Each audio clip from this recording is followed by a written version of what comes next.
नमस्कार दोस्तों, आज मैं आपको अगहन अमावस्या व्रत की कथा सुनाने जा रही हूँ। प्रेम से बोलिए अमावस्या माता की जय हो, भोलेनाथ की जय हो, विष्णु भगवान की जय हो। बहुत पुरानी बात है। एक नगर में एक राजा राज्य करता था। उसकी प्रजा एवं परिवार सब आनंद से रहते थे। राजा की रानी धार्मिक एवं प्रजा प्रेमी थी। राजा के महल के सामने एक साहूकार का महल था। राजा की रानी एवं साहूकार की पत्नी में मित्रता थी। रानी सारे प्रजा से प्रेम करती थी। एक रोज साहूकार की हवेली से साहूकारनी की रुदन करने की आवाज आ रही थी। रानी ने अपने महल में रोने की आवाज सुनी तो रानी ने राजा से इस विलाप का कारण पूछा। राजा ने कहा कि सेठ का पुत्र मर गया। इस दुख के कारण साहूकार एवं साहूकारनी रो रहे हैं। रानी बहुत भोली थी। उसने राजा से कहा, महाराज दुख क्या होता है। राजा को समझ में नहीं आ रहा था कि रानी को कैसे समझाया जाए कि दुख क्या होता है। रानी बार बार राजा से पूछ रही थी, राजन बताइए न, दुख क्या होता है। राजा ने अपने रानी से कहा, तुम अपने कुंवर को मार दो तो मालूम हो जाएगा कि दुख क्या होता है। महारानी ने अपने कुंवर को महल से नीचे गिरा दिया। भगवान की कृपा से कुंवर गारे के ढेर पर गिरा और उसको खरोच भी नहीं आई। रानी अपने कुंवर को देखने नीचे आ रही थी। तब तक कुंवर को सामने से आते देखा। यह देख राजा भी दंग रह गया कि इतनी ऊपर से गिरने के बाद भी कुंवर को कुछ नहीं हुआ। रानी ने राजा से फिर पूछा, महाराज दुख क्या होता है। उस समय पड़ोस राज्य में राजा के सैनिक युद्ध कर रहे थे। राजा ने रानी से कहा कि अब मैं लड़ाई में अकेला जा रहा हूँ। जब तुम मेरे मरने का समाचार सुनोगी तो तुम्हें दुख का एहसास हो जाएगा। राजा युद्ध के लिए प्रस्थान किया, लेकिन भगवान की कृपा से राजा युद्ध जीतकर महल वापस आ गया। अब राजा को और भी ज्यादा आश्चर्य होने लगा।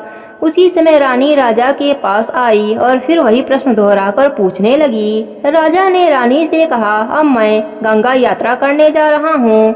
वहाँ गंगा की धारा में मैं कूद जाऊंगा, तब तुम्हें दुख का एहसास होगा। रानी ने गंगा यात्रा की तैयारी कर दी। कैलाश पर्वत पर शिव जी ने पार्वती जी से कहा, आज हम धरती लोक पर घूमने चलेंगे। शिव जी ने बकरे का रूप और पार्वती माता ने बकरी का रूप धारण करके एक बावड़ी के पास घास चरने लगे। तब तक राजा रानी की सवारी आ गई। रानी ने सुंदर छाया और बावड़ी देखा तो रुकने के लिए कहा। राजा भी मान गए। राजा रानी ने वहाँ जलपान किया। राजा पानी लेने के लिए बावड़ी के बाहर चले गए। बकरे और बकरी की रूप धरे पार्वती माता शिवजी से पूछा कि स्वामी, इस रानी को दुख क्यों नहीं मिलता। रानी ने बकरे बकरी की मनुष्य के रूप में बोलते देखा तो वह ध्यान से सुनने लगी। पार्वती जी के पूछने पर शिवजी ने बताया कि यह रानी पिछले जन्म में अमावस्या का व्रत किया करती थी। उसी के पुण्य से यह इस जन्म में रानी बनी है और दुखों का सामना नहीं करना पड़ रहा है और सुखों का आनंद ले रही है। यह राजा भी गंगा में नहीं मरेगा। रानी ने सारी बातें सुनी। राजा जब पानी लेकर आए तो रानी ने राजा को सारी घटना सुनाई। राजा सारी बात जानने के बाद अपने राज्य लौट आए। राजा अपने पूरे राज्य में यह घोषणा करवा दिया कि सभी लोग अमावस्या का व्रत किया करेंगे। अमावस्या का व्रत करने से राज्य में रिद्धि सिद्धि का वास हो गया। प्रेम से बोली अमावस माता की जय हो। एक समय की बात है। एक गांव में एक परिवार रहता था। उस परिवार में 7 भाई रहते थे। सभी के शादी विवाह हो गए थे। सभी के बच्चे भी हो चुके थे। परिवार की सलामती के लिए 7 युवाओं की पत्नी अमावस्या का व्रत रखती थीं। लेकिन पहले साल बड़ी बहू व्रत रखी तो उसके बेटे की मृत्यु हो गई। दूसरे साल दूसरे बेटे की भी मृत्यु हो गई। 7 सालों तक ऐसा ही होता रहा। तब बड़े भाई की पत्नी ने इस साल अपने मृत पुत्र का शव कहीं छिपा दिया। उस दिन अमावस्या माता गांव की रक्षा के लिए पहरा दे रही थीं। उन्होंने जब इस दुखी माँ को देखा तो वजह जाननी चाहिए। तब बड़े भाई की पत्नी ने सारा घटना सुनाया। तब देवी माँ को दया आ गई। उन्होंने दुखी माँ से कहा वह उन स्थानों पर हल्दी छिड़क दे जहाँ जहाँ उसके बेटे का अंतिम संस्कार हुआ है। माँ ने ऐसा ही किया। उस दिन अमावस्या का दिन था। बड़ी बहू अमावस्या का व्रत भी रखी हुई थी। जब वह घर लौटी तो सातों पुत्रों को जीवित देख उसके खुशी का ठिकाना न रहा। तभी से उस गांव की हर माँ अपने बच्चों की लंबी आयु के लिए अमावस्या का व्रत रखने लगी। प्रेम से बोली अमावस्या माता की जय हो। एक समय की बात है, एक गांव में एक ब्राह्मण और ब्राह्मणी रहते थे। वह दोनों भगवान के भक्त थे। घर में सब कुछ था, पर उनके कोई संतान न होने से वह अति दुखी रहते थे। एक दिन अपने स्त्री से ब्राह्मण ने कहा कि मैं वन में तपस्या करने जा रहा हूँ, और वह भगवान पर भरोसा करके वन में चला गया। जंगल में जाकर तप करने लगा। बहुत वर्ष बीत गए, उसको वैराग्य हुआ। वह सोचने लगा कि मैं अब अपना जीवन समाप्त कर दूंगा। इस प्रकार सोचकर वह पेड़ की डाली पर फांसी का फंदा लगाकर मरने को तैयार हुआ। तभी अमावस्या माता प्रकट होकर बोली, देख ब्राह्मण, तेरे भाग्य में 7 जन्म तक कोई संतान नहीं लिखी है, किंतु मैं तुझे 2 कन्याओं का वरदान देती हूँ। एक का नाम अमावस्या तथा दूसरे का नाम पूनम रख देना। तेरी स्त्री को कहना कि अमावस्या का व्रत करे। अमावस्या के दिन 1 कटोरी चावल भरकर उस पर दक्षिणा रखकर किसी मंदिर में रखे। ऐसा 1 साल तक करना। 1 कटोरी चावल सहित दान करते रहना। इतना कहकर अमावस्या माता अंतर ध्यान हो गईं। ब्राह्मण घर आया और अपने पत्नी को सारी बात बताई।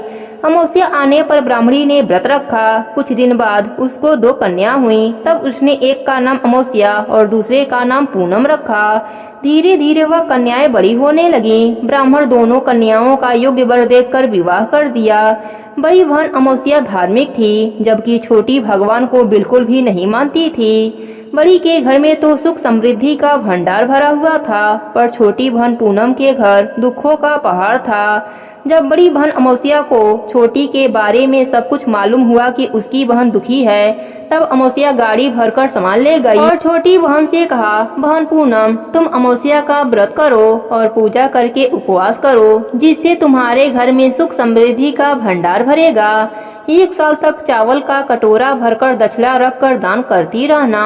पूनम ने अपने बहन के द्वारा बताए गए नियम के साथ अमावस्या का व्रत किया। कुछ ही दिनों के बाद उसके भी घर धन्य धन से भर गए और संतान की प्राप्ति हुई। वह सुखी जीवन जीने लगी। प्रेम से बोले अमावस्या माता की जय हो। पुरुषोत्तम मास की जय हो। एक समय की बात है, एक गांव में चंपा नाम की औरत रहती थी। वह बहुत गरीब थी। एक दिन उसका बेटा बोला, माँ, मैं बहन से मिलकर आऊं। उसकी माँ बोली, चला जा। उसकी माँ ने भूसी की लड्डू बनाकर रख दिया। रास्ते में नाग देवता मिले। नाग देव बोले, मैं तुझको डसूंगा। बेटा बोला, मुझे अपने बहन से मिल आने दो, फिर तुम मुझे डस लेना। नाग देवता उसके झोले में बैठ गए। वह लड़का बहन के घर गया। बहन नवग्रह की कहानी सुन रही थी। 4 पहर चंदा चले, 4 पहर सूरज चले, 9 पहर नवग्रह चले।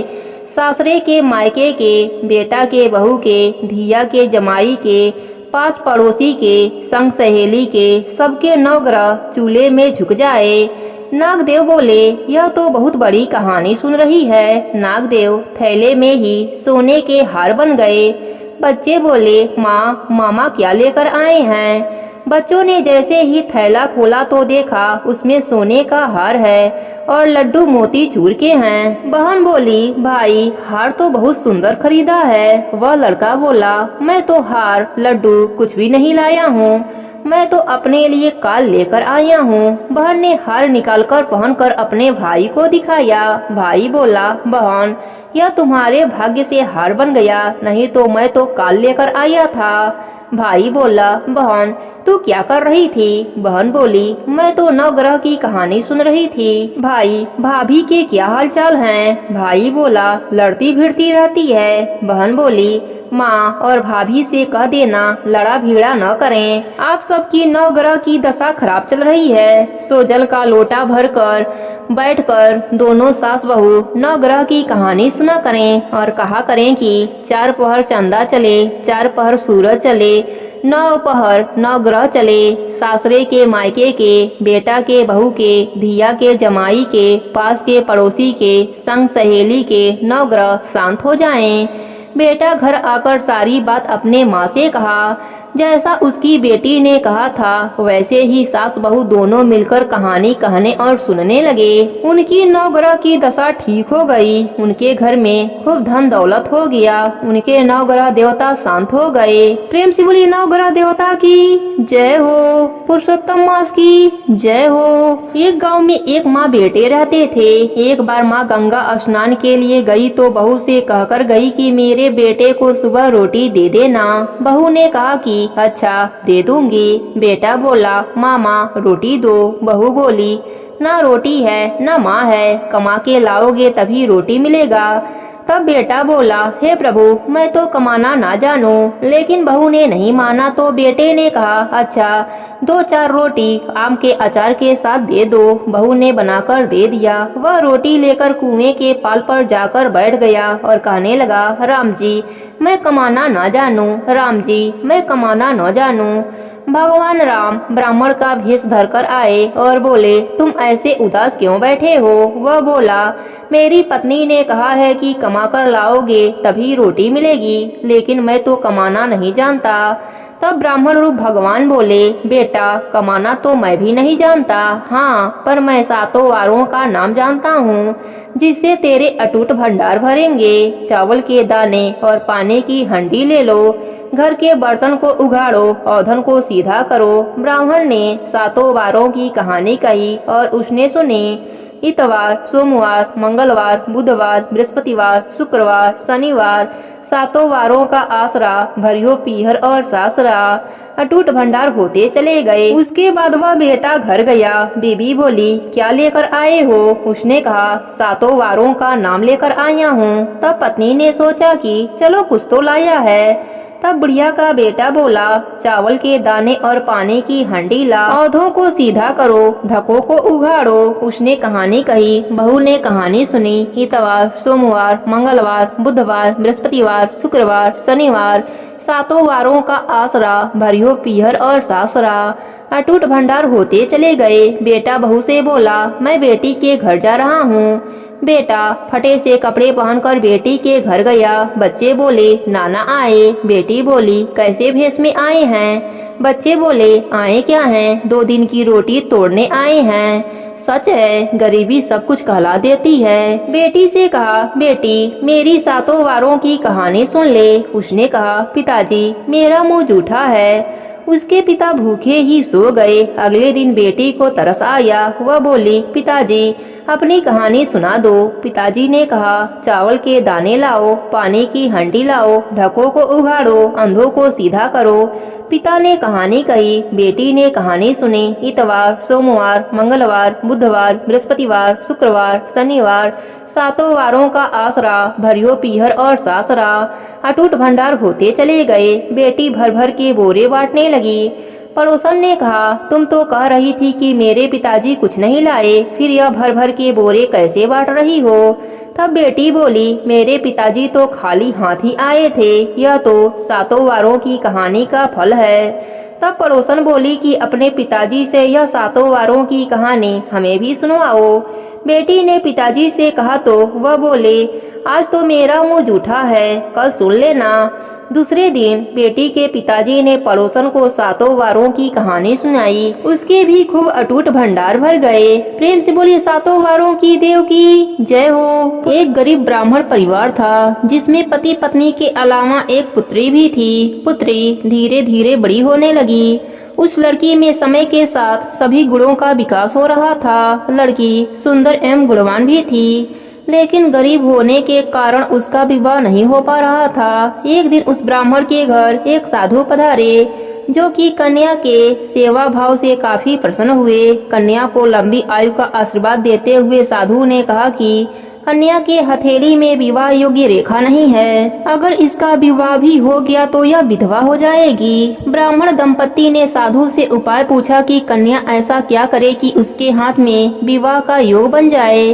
साधु ने कुछ देर विचार करने के बाद अपनी अंतर्दृष्टि से ध्यान करके बताया कि कुछ दूरी पर एक गांव में सोना नाम की धोबी जात की एक महिला अपने बेटे और बहू के साथ रहती है, जो कि बहुत ही आचार विचार और संस्कार संपन्न है तथा पति परायण भी है। यदि यह कन्या उसकी सेवा करे और वह महिला इसकी शादी में अपने मांग का सिंदूर लगा दे, उसके बाद इस कन्या का विवाह हो तो इस कन्या का विधवा योग मिट जाएगा। साधु ने यह भी बताया कि वह महिला कहीं भी आती जाती नहीं है। यह बात सुनकर ब्राह्मणी ने अपनी बेटी से धोबन की सेवा करने की बात कही। कन्या मान गई। अब हर रोज धोबन के घर जाकर सफाई और अन्य सारे काम करके अपने घर वापस आ जाती। सोना धोबन अपने बहू से कहती है कि तुम तो सुबह ही उठकर सारे काम कर लेती हो और पता भी नहीं चलता है। बहू ने कहा कि माँ जी, मैंने तो सोचा कि आप ही सुबह उठकर सारे काम खुद ही खत्म कर लेती हैं। मैं तो देर से उठती हूँ। इस पर दोनों सास बहू निगरानी करने लगी कि कौन है जो सुबह ही घर का सारा काम करके चला जाता है। कई दिनों के बाद धोबन ने देखा कि एक कन्या मुंह अंधेरे घर में आती है और सारे काम करने के बाद चली जाती है। जब वह जाने लगी तो सोना धोबन उसको पकड़ लिया और पूछने लगी, आप कौन हो और इस तरह छुपकर मेरे घर की चाकरी क्यों करती हो? तब कन्या ने साधु द्वारा कही गई सारी बात बताई। सोना धोबन पति परायण थी, उसमें तेज था, वह तैयार हो गई। सोना धोबन के पति थोड़ा अस्वस्थ थे। उसने अपने बहू से अपने लौट आने तक घर पर ही रहने को कहा। सोना धोबन ने जैसे ही अपने मांग का सिंदूर कन्या के मांग में लगाया, उसके पति मर गए। उसे इस बात का पता चल गया। वह घर से निराजल ही चली थी। यह सोचकर कि रास्ते में कहीं पीपल का पेड़ मिलेगा तो उसे भौंरी देकर उसकी परिक्रमा करके ही जल ग्रहण करेगी। उस दिन सोमवती अमावस्या थी। रास्ते में पीपल का पेड़ मिला। उसने ईंट के टुकड़ों से 108 बार भौरी दिया, परिक्रमा किया। ऐसा करते ही उसका पति जीवित हो गया। माता पार्वती ने सोना धोबन को सौभाग्यवती होने का आशीर्वाद दिया और साथ ही बोली कि जो महिला सोमवती अमावस्या पूजा के बाद इस कथा को कहेंगी या सुनेंगी, उसे सुख और सौभाग्य की प्राप्ति होगी। प्रेम से बोलिए पार्वती माता की जय हो, भोलेनाथ की जय हो, सोना धोबन की जय हो। एक समय की बात है, एक गांव में एक साहूकार रहता था। उसके 7 बेटे और एक बेटी थी। इनके घर अक्सर एक ब्राह्मण भिक्षा मांगने आता था। जब भी साहूकार की बेटी भिक्षा लेकर आती तो वह ब्राह्मण भिक्षा लेने से मना कर देता था और कहता था कि तुम्हारे भाग्य में सौभाग्य नहीं, वैदर्भ लिखा है। यह सुनकर साहूकार की बेटी दुखी हो जाती। कई बार ऐसा ही होता रहा तो एक दिन साहूकार की बेटी ने अपने माँ को सारी बात बताई कि कैसे एक ब्राह्मण भिक्षा मांगने आता है और उससे भिक्षा लेने से मना कर देता है। साहूकार की पत्नी ने अपने बेटी से कहा कि अगली बार जब वह भिक्षुक आए तो मुझे बताना। एक दिन वह भिक्षुक द्वार पर आया। उस समय साहूकार की पत्नी दरवाजे के पीछे छिपकर सारी बातें सुनने लगी। वही हुआ जैसा हमेशा होता रहा था। भिक्षुक ने भिक्षा लेने से मना कर दिया और कहा कि तुम्हारे भाग्य में सुहाग नहीं, विधवा होना लिखा है। इस बात को सुनकर साहूकार की पत्नी दरवाजे के ओट से बाहर आकर भिक्षुक से कहने लगी कि एक तो हम भिक्षा दे रहे हैं, ऊपर से आप हमें अशुभ बातें कह रहे हैं। ब्राह्मण ने कहा कि मैं जो कह रहा हूँ वह सच है। आपकी बेटी के भाग्य में ऐसा ही लिखा है। जब विवाह के समय आपकी बेटी फेरे ले रही होगी, उसी समय सांप आकर इसके पति को काट लेगा और यह विधवा हो जाएगी। ब्राह्मण की बातें सुनकर साहूकार की पत्नी दुखी हुई, लेकिन फिर ब्राह्मण से बोली कि अगर आपको यह पता है यह विधवा होगी तो आपको यह भी पता हो सकता है कि इसके सुहाग की रक्षा कैसे होगी। साहूकार की पत्नी के ऐसा पूछने पर ब्राह्मण ने कहा कि यहाँ से काफी दूर पर एक गांव है जहाँ पर एक सोना धोबन रहती है। वह हर सोमवती अमावस्या का व्रत रखती है, इससे उसका सुहाग अटल है। अगर वह आकर अपना सुहाग आपकी बेटी को देगी तो इसका वैधर्भ टल सकता है। ब्राह्मण की बात सुनकर साहूकार की पत्नी ने ब्राह्मण का धन्यवाद किया और वह सोना धोबन की तलाश में निकल गई। एक दिन वह बहुत धूप की वजह से एक पीपल की छाया में बैठकर सुस्ताने लगी। तभी उसने देखा कि एक सांप आया और उस पीपल के पेड़ पर गरुड़ के बच्चों को खाने के लिए पेड़ पर चढ़ने लगा। साहूकार की पत्नी ने उस सांप को मार दिया और गरुड़ के बच्चों की रक्षा की। इतने में गरुड़ भी वहां आ गया और देखा कि आसपास खून फैला है। गरुड़ को लगा कि साहूकार की पत्नी ने उसके बच्चों को नुकसान पहुंचाया है, इसलिए गरुड़ ने उस पर हमला कर दिया।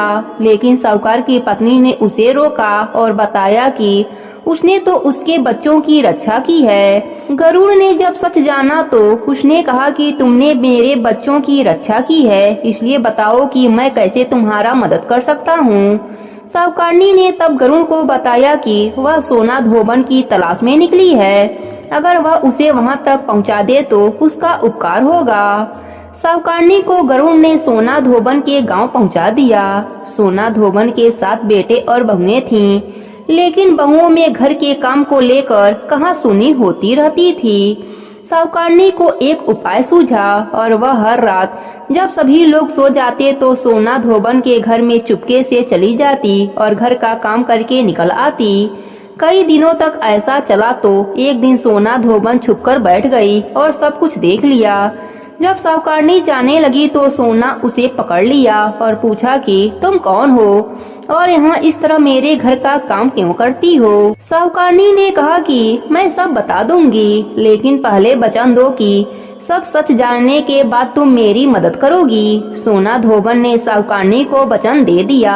साहूकारनी ने सब बातें सोना धोबन को बता दिया और अपने साथ चलने को कहा। सोना धोबन साहूकारनी के साथ चल दिया और अपने बहुओं से कहा कि मेरे लौटने तक हो सकता है कि तुम्हारे ससुर जी की मृत्यु हो जाए, लेकिन इनके शरीर को तेल में डुबोकर रखना, अंतिम संस्कार मत करना। सोना धोबन साहूकारनी के घर आ गई और जब साहूकारनी की बेटी की शादी हो रही थी तब फेरों के समय एक सांप लहलहाता हुआ चला आया। सोना धोबन ने उस सांप के आगे दूध और लावा रख दिया और जैसे ही वह दूध पीने लगा सोना धोबन ने उसे मार दिया। इसके बाद सोना धोबन ने कहा कि अब तक जो भी सोमवती अमावस्या मैंने किया है उसका पुण्य फल मैं साहूकारनी की बेटी को देती हूँ। इसके बाद साहूकारनी की बेटी का वैधर्भ टल गया और वह सौभाग्यवती बन गई। इसके बाद सोना धोबन अपने गांव लौटने लगी तो एक दिन रास्ते में ही सोमवती अमावस्या आ गई। धोबन ने इस दिन व्रत रखा और पीपल की पूजा की, कथा का पाठ किया। इस बीच सोना धोबन के पति की मृत्यु हो गई। जब वह घर लौटी तो उसने अपने रास्ते में किए सोमवती अमावस्या का पुण्य अपने पति को दे दिया। इससे उसका मरा हुआ पति फिर से जीवित हो उठा। लोगों ने जब सोना धोबन से पूछा कि तुमने अपने मरे हुए पति को कैसे जीवित कर लिया तो उसने बताया कि उसने सोमवती अमावस्या के व्रत के प्रभाव से अपने पति को जीवित किया है। इस प्रकार सभी महिलाएं सोमवती अमावस्या का व्रत करने लगीं, जिसके फल स्वरूप सभी का सुहाग अमर हो गया। प्रेम से बोली पार्वती माता की जय हो, भोलेनाथ की जय हो। एक समय की बात है, कैलाश पर्वत से भोलेनाथ धरती लोक पर भ्रमण करने जा रहे थे। तभी पार्वती माता ने भोलेनाथ को जाता हुआ देखा और कहने लगी, हे प्रभु आप कहाँ जा रहे हैं। इस पर भोलेनाथ ने कहा, मैं धरती लोक पर भ्रमण करने के लिए जा रहा हूँ। इस पर पार्वती माता ने कहा, मैं भी आपके साथ चलूंगी। दोनों जन धरती लोक पर भ्रमण करने जा पहुँचे और जैसे ही उन्हें कुछ समय बीता वह दोनों थक गए। उन्हें बहुत जोर से भूख लग गई। फिर कुछ खाने की इच्छा से एक गांव में पहुँचे और वहाँ एक सेठ का दरवाजा खटखटाने लगे। तभी उस घर से एक सेठानी बाहर आई। तिल मिलाते हुए कहने लगी, बोलो महाराज क्या चाहिए तुम्हें, दोपहरिया के समय में मेरी नींद खराब करके रख दी। तभी बड़े प्रेम से भोलेनाथ ने उत्तर दिया, हमें कुछ खाने का मन कर रहा है। इतनी बात सुनते ही वह सेठानी गुस्से में बोलने लगी, आप दोनों को कुछ खाने का इतना ही मन हो रहा है तो आपने साथ में अपने घर से कुछ खाने के लिए क्यों नहीं ले लिया, यहाँ पर आकर क्यों नाटक कर रहे हो। ऐसा कहते हुए वह जोर जोर से गुस्से में अपने घर के भीतर दरवाजा पटकते हुए चली गई। तब भोलेनाथ और माता पार्वती कुछ आगे चले। कुछ दूर आगे जाने पर उन्हें एक बुढ़िया माई मिली। बुढ़िया माई कहने लगी, अरे मैं तो धन्य हो गई, मुझे आपके दर्शन हो गए। भोलेनाथ माता पार्वती बताइए मैं आपकी क्या सेवा कर सकती हूँ। बड़े प्रेम से भोलेनाथ ने उत्तर दिया, कहा हमें कुछ खाने का मन है, क्या तुम हमें जिमाओगी। बुढ़िया माई ने कहा, हाँ हाँ प्रभु, क्यों नहीं। प्रभु, अगर आपको जिमाऊंगी तो मेरे तो भाग्य ही खुल जाएंगे। भगवान को अपने हाथ से जिमाना यह मेरे जीवन की सबसे बड़ी खुशी की बात है कि मैं स्वयं प्रभु को जिमाऊंगी। ऐसा कहते हुए वह अपने घर से एक लोटा लेकर बाहर की ओर जाने लगी। तभी उसे जाता देखकर भगवान ने उससे पूछा, अरे बुढ़िया माई, तू कहाँ जा रही है यह लोटा लेकर। बुढ़िया माई ने कहा, प्रभु, मेरे घर में चावल, दूध और खाड़ नहीं है, उसी को लेने जा रही हूँ। भोलेनाथ ने कहा, अरे तुम अपने घर में जाकर भीतर देखो तो सही, तुम्हारे घर में भंडार लगे हुए हैं, चावल के, दूध के, खाड़ के। तब बुढ़िया माई खुशी से अपने घर के भीतर जा पहुँची और जैसे ही इधर उधर ध्यान पूर्वक देखा, उन्हें ढेर सारे चावल, दूध, चीनी दिखे। उसने बहुत सी खीर बनाई और भगवान को बड़े ही प्रेम से जिमाया। जिमवाने के बाद वह भगवान से पूछने लगी, हे प्रभु, क्या आप मेरे प्रसाद और मेरे सेवा से प्रसन्न हैं? भगवान ने कहा, हाँ बिल्कुल, हम अपने भक्तों की सेवा से हमेशा प्रसन्न रहते हैं। तुम ऐसा क्यों पूछ रही हो? बुढ़िया माई बोली, प्रभु, प्रशंसा तो ठीक है, परंतु एक सवाल और मुझे आपसे पूछना था। इतनी सारी खीर का जो मैंने आपके लिए बनाई है, इसका मैं क्या करूंगी? मेरे यहाँ तो कोई खाने वाला नहीं है। बेटा था जो काफी समय से मुझे छोड़कर चला गया। मैं अकेले रहती हूँ, इतनी बूढ़ी हूँ कि खुद भी ढंग से नहीं खा सकती हूँ। भोलेनाथ ने कहा, तुम अपनी आंखें बंद करो, जब मैं कहूँ तभी तुम अपनी आंखें खोलना और अपने घर की तरफ देखना। बूढ़ी माई ने तुरंत अपनी आंखें बंद कर ली और भोलेनाथ के आज्ञा से अपनी आंखें खोलकर कुछ समय के बाद अपने घर के तरफ देखा तो क्या देखती है कि उसके घर पर उसके बेटे, बहू, पोता पोती सब आ चुके हैं। यह देखकर वह बहुत आश्चर्यचकित हो जाती है और उसकी खुशी का कोई ठिकाना नहीं रहता है। वह तुरंत भगवान के कदमों में गिर जाती है और कहती है, हे प्रभु, आपने मुझे जीवन की सारी खुशियाँ दे दी, बहुत खुशी दे दी, लेकिन एक समस्या है प्रभु, मेरा कुटिया बहुत छोटा है, अपने बहू और बेटा को कहाँ पर रखूंगी? तब भोलेनाथ ने उस बुढ़िया माई से कहा, देखो, तुम बिल्कुल चिंता मत करो। ऐसा कहकर भोलेनाथ ने उस छोटी सी कुटिया पर अपना पैर रख दिया।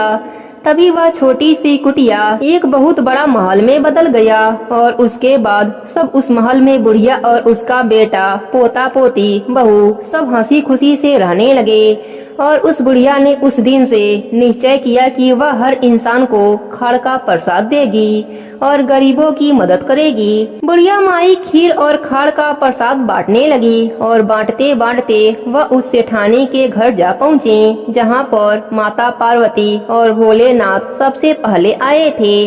तभी उसने जैसे ही दरवाजा खटखटाया तो सेठानी बाहर आई और बुढ़िया के हाथ में खीर और खाड़ का प्रसाद देखकर बहुत हैरान हो गई और ताना कसते हुए बोली, हे बुढ़िया, किसका खाना चुरा कर लाई है? तू तो एक वक्त की रोटी के काबिल नहीं थी और आज खीर बांटती फिर रही है, कहाँ डाका मारा है तुमने?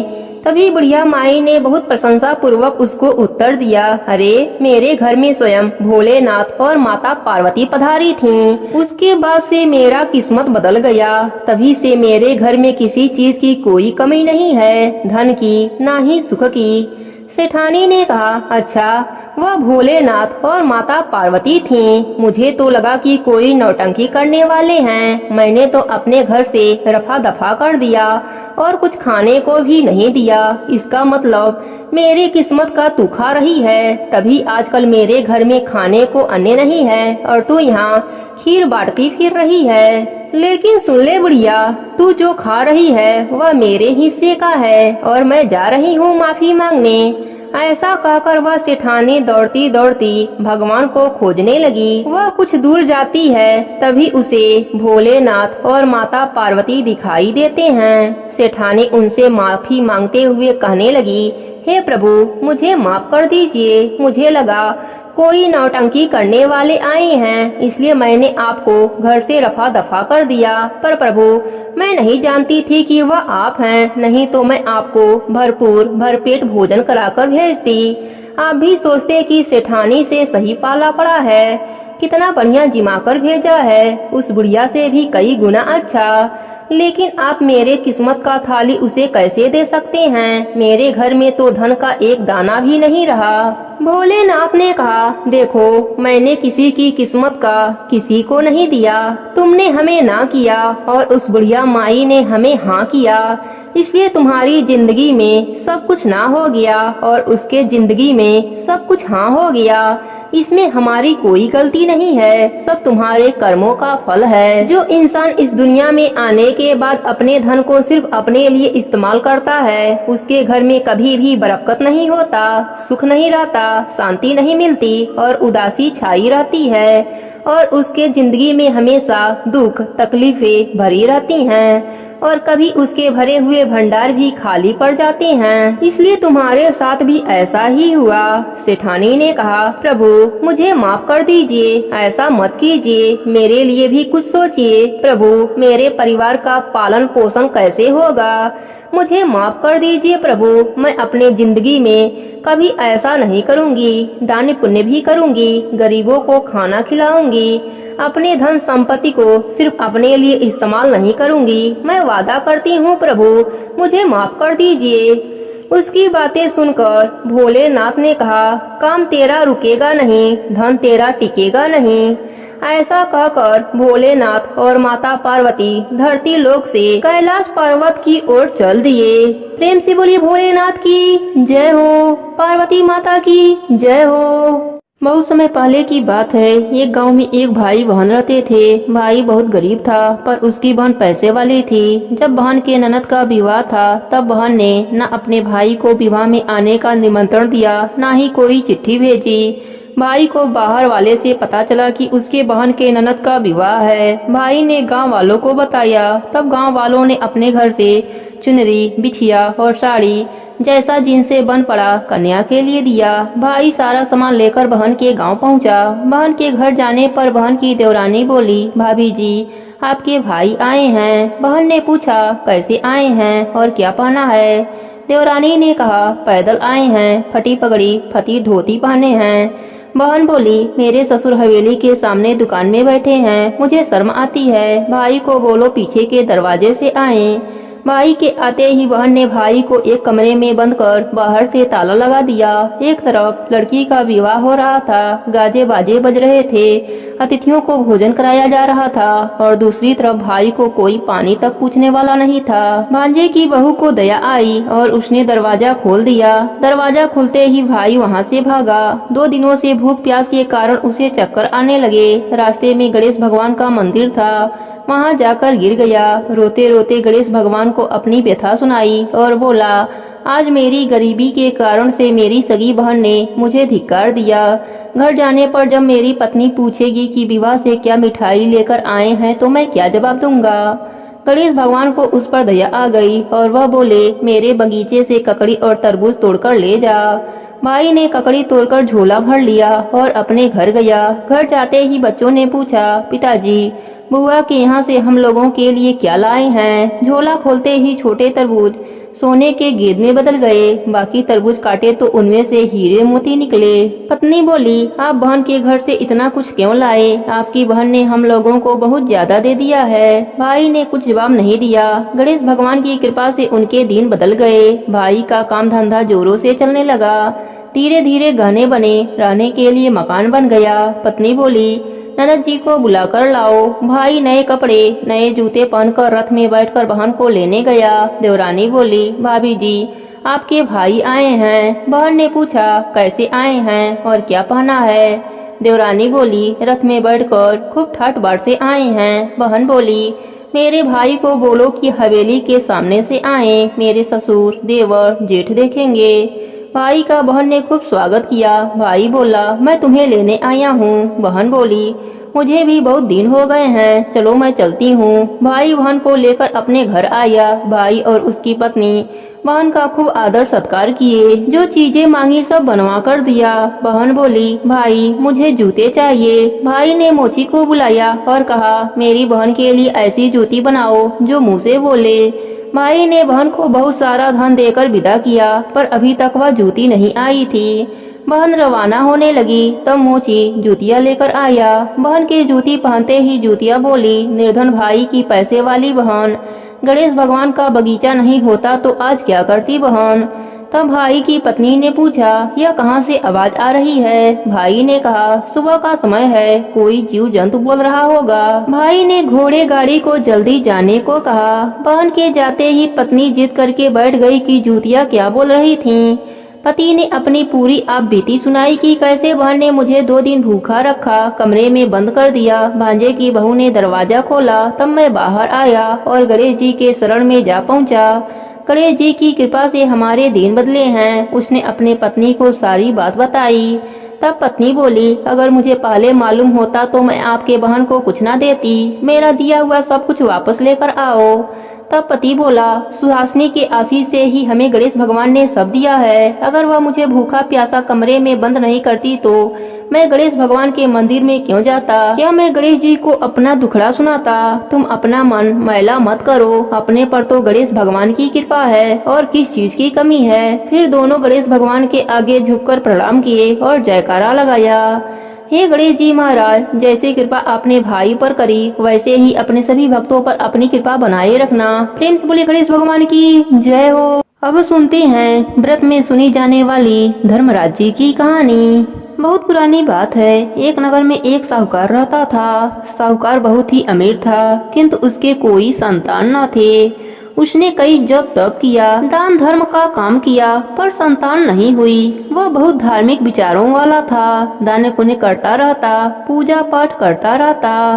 एक दिन गुरुजी के कहने पर वह धर्मराज जी का नित्य नियम किया। धर्मराज जी उससे प्रसन्न हुए और साहूकार से कहे, तुम्हारी तपस्या पर मैंने तुम्हें पुत्र दे दिया, किंतु यह पुत्र केवल 18 वर्ष तक ही जीवित रहेगा। जिस दिन इसकी आयु 18 वर्ष पूरी होगी उसी दिन आधी रात को इसकी मृत्यु हो जाएगी। साहूकार घबरा कर बोला, प्रभु यह क्या वरदान दे रहे हैं आप, ऐसा अनर्थ ना करें। धर्मराज जी बोले, मुझे जो कहना था वह कह दिया, मेरा कहा हुआ टाला नहीं जा सकता। कहकर धर्मराज जी अंतर ध्यान हो गए।